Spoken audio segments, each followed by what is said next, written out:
미친 집값, 탈서울 가속화, 김포의 의정부 눈을 돌린다라고 얘기했는데 여기 보시면은 전월 대비해서 매매 거래량 증감이 김포나 의정부 같은 경우가 30% 이상 증가를 하게 됐다라고 이제 신문에서 나오게 있습니다.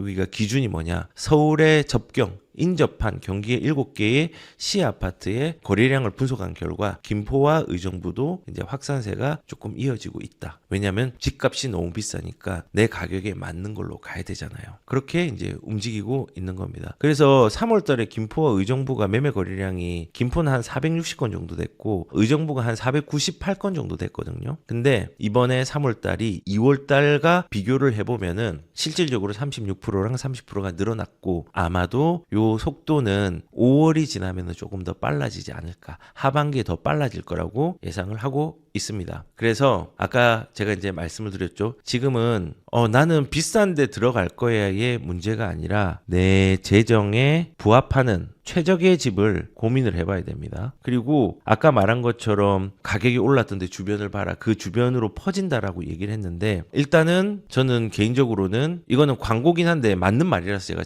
한 겁니다. 경기의 일부 지역까지 인천까지도 이 가격의 확산세들이 올해의 표시가 날 정도로 일어날 가능성들이 있다고 생각을 합니다. 그리고 그 중에서 지금도 많이 올랐지만은 두드러질 곳이 어디냐 이런 데를 좀 봐야 됩니다. 지금 삼성, 하이닉스 성과금 따라 움직인다. 셔세권 웃기죠? 집값 들썩이라고 얘기합니다. 셔세권이요. 셔틀이 움직이는 지역들 그런 지역의 집값이 점점 좋아진다라고 합니다. 지금 SK 하이닉스에서 성과금이 한 10억 정도 나온다고 하죠. 영업 실적이 좋고 영업 이익들이 높으니까는 개별 성과금이 한 10억 정도를 예상을 하고 있다고 합니다. 근데 재밌는 건요. 막말로 부부가 10억을 받았다고 하면요. 여기 SK 하이닉스에 근무하는 커플이 20억입니다. 그리고 내년에도 성과가 좋을 것 같거든요. 2년을 버틴다고 하면은 10억 곱하기 2를 하면요 40억이 됩니다. 유동성이 생깁니다. 아마도 지금 SK 하이닉스가 부발역 근처에 있잖아요.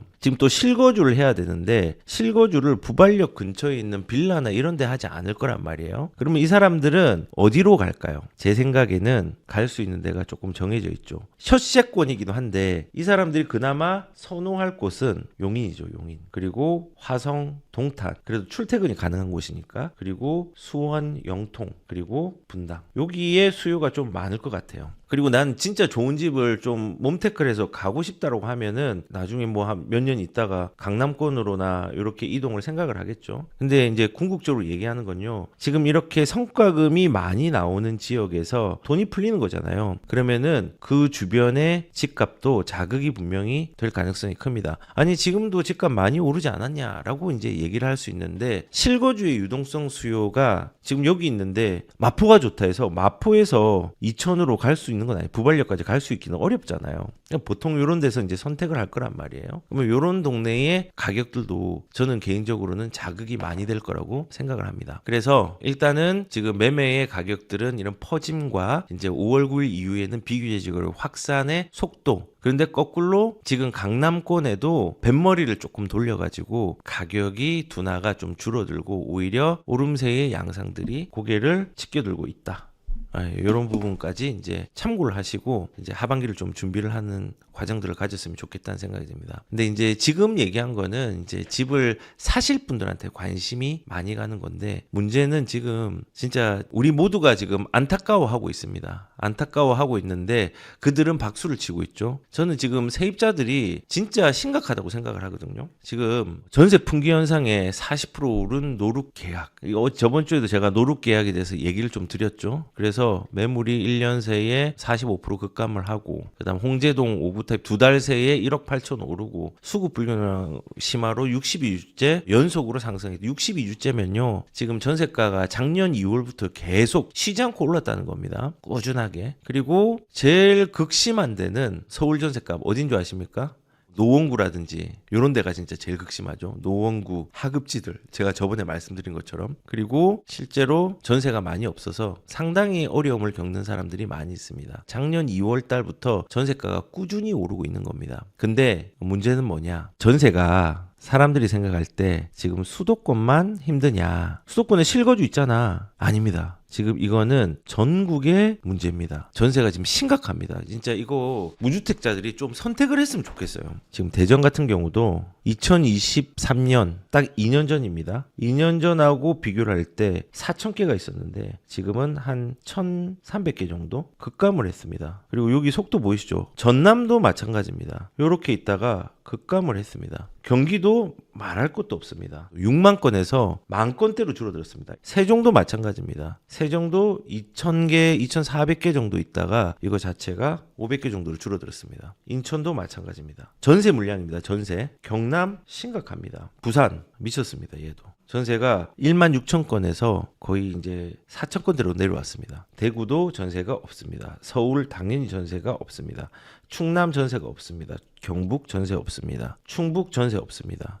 지금 제가 제주도 보고 다 얘기하는 거예요. 전북 전세 없습니다. 강원도 전세 없습니다. 울산 심각합니다. 그리고 광주만 조금 올랐습니다. 그래서 제주도는 제가 안 넣었습니다. 섬이라서 광주를 제외하고는 전세가 다 지금 미친 듯이 급감을 하고 있습니다. 심각하죠. 이게 왜 그러냐면요. 실거주 요건이 사라져서 이제 전세에 부족이 있고 공급도 부족하니까 신규 물량이 아니니까 전세가 힘들어지는 겁니다. 근데 지방은 생각을 해보니까는 제가 아시는 지인 중에 한 명이 대전에서 전세를 사는데 전세 플러스 1주택이 있는 거예요. 수도권에 집이 있고요. 근데 갑자기 집주인이 집을 나가라는 거예요. 집 판다고. 근데 예상컨대 이 판다고 하는 것이 보유세에 대한 막연한 공포. 이게 있었을 거라고 저는 생각했습니다.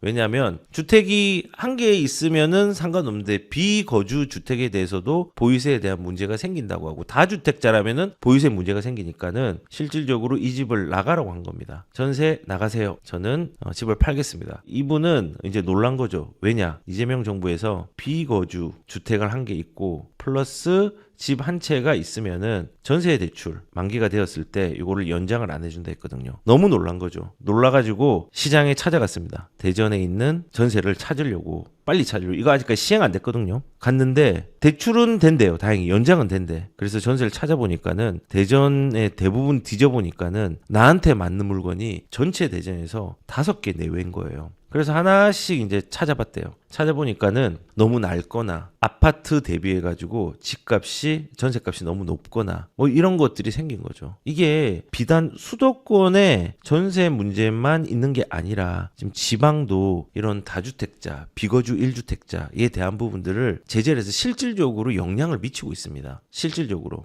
지금 지방의 거래가 잘 안 되지만은 보유세를 올린다는 데 겁먹은 비거주 주택자들 혹은 다주택자들 집을 던지고 있는 부분이 있는 거죠. 그래서 전세는 지금 보신 바와 같이 단순하게 서울만, 경기만, 인천만 문제가 아닙니다. 서울, 경기, 인천 여기만 문제가 아니라 전국적인 문제입니다. 근데 제가 월세는 지금 얘기를 언급을 한다고 하면은 월세는 제가 다음에 표를 또 보여드릴 텐데 오늘은 제가 준비는 안 했습니다. 근데 전세가 이렇게 뛰고 없으니까는 월세를 알아보다가 더 멘붕이 오는 거예요. 월세도 더 없어요. 작년에 구했으면 전세 3억 아꼈는데 근데 이렇게 뛰니까는 월세로 가는 거죠. 월세로 갔는데 멘붕이 온 거예요. 월세가 너무 비싸거나 월세가 너무 없어서 지금 상황이 그렇습니다. 그리고 이제 월세를 내고 나면 남는 게 없어요. 청년들 곡소리. 이제 자금력이 부족한 사회 초년생들이나 사회적 약자들이 있잖아요. 그분들은 이제 큰일 난 거죠. 월세 내면 어떡하냐. 나 큰일 나는데. 근데 이런 부분이 있는 거를 경기도는 나섰습니다. 나서가지고 청년들에게 돈을 지급하자 지금 이 얘기하고 있어요. 저는 개인적으로 중앙에 건의를 해서 중앙에서 돈을 경기도에 주는 것들을 요청하는 것보다 경기도의 문제는 아니지만은 중앙에서 세금을 덜 걷고 거래 안정성을 확보하면서 가격을 천천히 올라가게 하는 방향들을 더 고민을 하면은 이 돈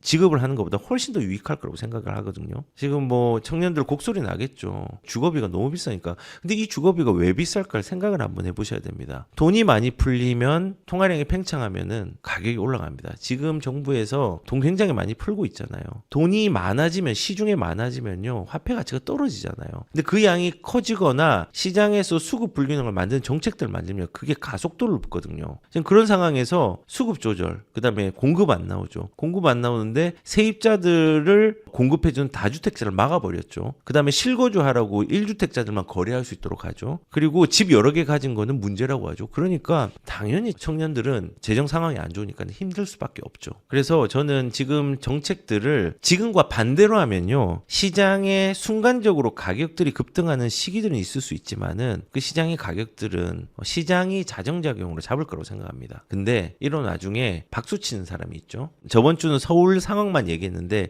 전세 상황들을 서울만 얘기했죠. 근데 이번에는 전국을 얘기했는데 이런 댓글이 있더라고요. 전세가 사라지는 게 궁극적으로 집값 안정에 도움이 될 것 같은데, 우리는 전세가 있어서 세계적으로 월세 가격들이 적었습니다. 그리고 주거비가 매우 낮았습니다. 주거비용들이. 전세가 주거비용들을 낮추는 역할을 했어요. 그리고 이 전세는 누가 내냐? 다주택자가 내죠. 정부에서는 임대주택 내겠다 했는데 10% 미만, 나머지 90%는 다주택자리 내죠. 요거 지금 마귀, 악마, 투기꾼 이제 이렇게 호도가 되는 거잖아요. 요거 이제 계속 줄어들 겁니다. 그러면은 집값이 안정화되는 게 아니라 서민들이 힘들어하면서 주거 안정화에 되게 도움을 못 줍니다. 그리고 이렇게 되면 수급 불균형으로 전세가가 올라가겠죠. 전세가가 올라가면은 매매가도 당연히 자극이 되겠죠. 전세가와 매매가가 가격이 줄어든 시기가 올 것 같아요. 제 생각에는. 그러면은 매매가가 치고 올라가겠죠. 전세를 없애면요, 뭐 두 가지의 방법이 있을 수 있죠. 그러니까는 루마니아처럼 아예 그냥 1주택 전략 90몇 프로가 1주택이면요 안정화되겠죠. 그런데 경제는요, 경제 상황은요 문제가 될 수 있죠. 전세가 없으니까 우리 없으면 주거 비용이 증가하는 구조입니다. 그리고 루마니아처럼 1주택 정책을 하면은 안정화는 되겠지만요, 경제 상황이 안 좋아집니다. 집값이 오르고 하는 건요, 그 원인은 돈의 양이 많아지기 때문에 그렇습니다. 그러면서 화폐 가치가 하락하면서 물가가 오르는 것입니다. 물가 상승 속도는요, 우리가 억제는 할 수 있지만 근본적으로 물가 자체를 낮출 수가 없습니다. 그걸 인정해야 됩니다. 인플레이션은 우리가 멈출 수 없어요. 인플레이션의 속도가 조절이 되는 시기는 있지만요, 인플레이션은 멈출 수 없습니다. 인플레이션 멈춘다는 건 금융기관이 파괴되는 거예요. 돈이 안 풀린다는 거, 신용화폐의 시스템이 끊긴다는 거예요. 그렇게 못 되거든요. 그래서 저는 돈의 양이 많아지는 이유가 신용화폐의 원리를 이해하라고 한 게, 아까 말했던 은행에서 돈을 만드는데 은행에 우리가 10억을 맡기면은 은행에서 10억이 다 있는 게 아닙니다. 그중에 90% 부분 지급 준비율이라고 해서 일단은 예금이 100원이면은 90원은 또 대출로 나가고 그다음 10%는 부분 지급 준비율로 그냥 남겨둡니다. 그리고 그 돈이 계속 이렇게 하다 보면 100원이 나중에 시중에 1000원이 되어 있습니다. 우리가 100원을 던졌는데 시중에는 가상화폐처럼 1000원이 돌고 있다고요. 시장에 돈이 돌고 있다고요. 대출한 돈은 은행에 없습니다. 그래서 우리가 이제 뱅크런 같은 게 생기는 게 이런 거거든요. 이게 예전에 17세기에 영국에서 금화로 이렇게 거래를 했잖아요. 근데 이제 이 금을 세공소에 맡기면서 그거를 영수증을 끊어주고 하면서 그 영수증이 지폐로 진화를 했거든요. 근데 그걸로 금 세공소에 있는 사람들이 이자를 받으니까는, 빌려줘서 이자를 받으니까 돈이 되거든요. 근데 이거를 불법적으로 하다가 나중에 정부에서 인정을 하게 됐어요. 아, 너희들이 그렇게 하는 게 10% 정도 이상은 한꺼번에 다 안 찾아가니까 10% 정도 안에서는 돈을 좀 내보내도 되겠다. 뭐 이런 룰들이 생겨가지고 그게 이제 은행으로 진화를 한 거거든요. 그래서 그런 부분으로 우리가 돈이라는 것 자체는요, 화폐가 그냥 액면가로 은행에 다 가지고 있는 것도 아니에요. 근데 이거를 10% 안에서는 사람들이 이제 통밥으로 이제 그 생각을 한 거죠. 아, 사람들이 이걸 100% 다 찾아가지 않는다. 찾아가는 범위가 10%를 넘지 않는구나. 그래서 이제 그 부분 지급 준비율 같은 게 한 10% 전후로 이렇게 만들어진 거고, 우리나라는 그보다 조금 더 낮죠. 그렇게 하면서 신용화폐가 팽창하는 거예요. 신용이 창조가 되고 신용이 팽창하면서 돈이 도는 거란 말이에요. 근데 그렇게 돈이 돌면서 인플레이션을 자극을 합니다. 그리고 이 신용의 팽창이 일어나지 않으면요, 은행이 없어진 겁니다. 근데 은행이 없어질 수 없잖아요. 국가도 돈을 빌려야 되고 개인도 돈을 빌려야 되고 기업도 돈을 빌려야 되고 다 마찬가지잖아요. 근데 이제 단순하게 정책으로만 뭘 하겠다라고 한다고 하면은 그냥 경제의 기본 원리를 이해하지 못하고 그냥 강제적으로 나의 힘으로 나의 정책으로 잡겠다? 성공한 적이 없잖아요. 그렇게 해가지고요. 그래서 여기서 집값 안정화는 전세가 사라지는 게 궁극적으로 집값이 안정화에 도움이 될 것, 이거는 상수를 잘못 선택했습니다. 이 말은 그거잖아요. 전세가 사라진다는 건 갭 투자자들이 없어지는 거잖아요. 안정화된다? 말도 안 되는 거죠. 뭐 여기 계신 분들은 다 공감을 할 겁니다. 그래서 지금 저는 이제 그런 생각을 좀 해봅니다. 사람들이 이제 이런 생각을 좀 할 겁니다. 집을 전월세를 못 구해서 집을 사는 수요가 전환되는 사람들이 꽤 있을 걸로 생각이 드는데 4억 전셋집 1년새 6억 그마저 없어 발 동동 구르는 서울 세입자들, 이런 세입자들이 전세가 없잖아요. 이거 너무 내가 5억을 가지고 있는데 전세가 6억이 되었어. 아, 큰일 났네. 나 좀 반전세로 구해야지 라고 이제 생각을 하고 이렇게 가니까 월세도 부족해요. 아까 마찬가지로 월세도 안 되니까, 월세도 없고 반전세로 하기에는 이게 또 애매하고 하니까 이제 이런 부분들이 이제 서울을 또 넘어가 가지고 경기도 외곽으로 이렇게 쭉쭉 나가는 거죠. 그래서 이제 이런 원리예요. 이런 원리예요. 내가 5억을 가지고 있으면은 5억짜리 전세를 살다가 만기가 되었는데 전세를 구하려고 하니까는 전세가 6억으로 올라와 버렸어요. 아, 큰일 났다. 나 월세로 가야지. 월세로 5억에 땡땡만 원으로 가야지 라고 했는데 이것도 매물이 내가 원하는 게 없는 거예요. 그래서 이 사람들이 공포를 무릅쓰고 이 지역에 머물든지, 그러면은 뭐 월세를 안 좋은 데를 가야 되겠죠. 전월세를. 아니면은 이게 없다면은 이제 경기도로 이동을 하는 겁니다. 탈서울 하는 거죠. 이렇게 하면서 매매를 하는 거예요. 왜냐하면은 지금 서울의 이 전세가로 이 경기도에 매매를 할 수 있는 물건들이 굉장히 많거든요. 이런 식으로 움직이는 겁니다. 그런데 이제 여기에서 결국은 무서워도 집을 산 사람은 안도의 한숨을 쉴 겁니다. 경우의 수가 전세와 월세로 이제 지금 새롭게 이동하는 사람들이 있잖아요. 지금 방금처럼 이렇게 전세가 만기가 돼서 이동하는 사람들이 있을 수 있고, 그리고 전월세를 못 구해서 어쩔 수 없이 서울 외곽이나 경기도로 이렇게 타울 서울에서 집을 산 사람들, 이 두 부류들, 일단은 전세와 월세에서 임차로 안 하고 어떻게든 거주지를 마련한 사람들은, 이 사람들은 좋아요. 근데 무서워서 전세로 집값 내려가기를 기다리는 사람은 절망의 한숨을 쉽니다. 지금 그런 대상이 된 사람들은 계약갱신 청구권을 쓰며 버티는 사람들, 그리고 1년 전후로 해서 전세 계약이 남은 사람들, 이런 사람들은 저는 추천해주고 싶은 게, 일단은 계약을 1년이 남았으면요 채우지 말고 나가야 됩니다. 그리고 집값이 떨어지겠지 해가지고 계약갱신 청구권을 쓴 사람은요, 나중에 집값 내려가기를 기다린 사람은 절망의 한숨을 쉬고, 무서워도 집을 산 사람은 안도의 한숨을 쉽니다. 진짜 이 차이가 크죠. 절망과 안도. 그래서 지금 시장 상황이, 전세 시장이 이렇게 열악하고 서울의 집값, 경기도의 집값, 확산세가 뚜렷해지고 있는 이 마당에 갱신권으로 눌러앉아 있는 사람들이 굉장히 많지만은, 지금 계약이 1년 정도 남았다고 할지라도 그거를 파기하고 집을 매수해가지고 뭔가 방향을 잡는 것들 굉장히 지금 중요하다고 생각합니다. 제가 이제 이런 얘기를 하는 거는요, 너무 공포스럽잖아요. 지금 너무 시장을 공포스럽게 만들고 있습니다. 누가요? 이 나라의 수장이 사람들을 힘들게 만들고 있습니다.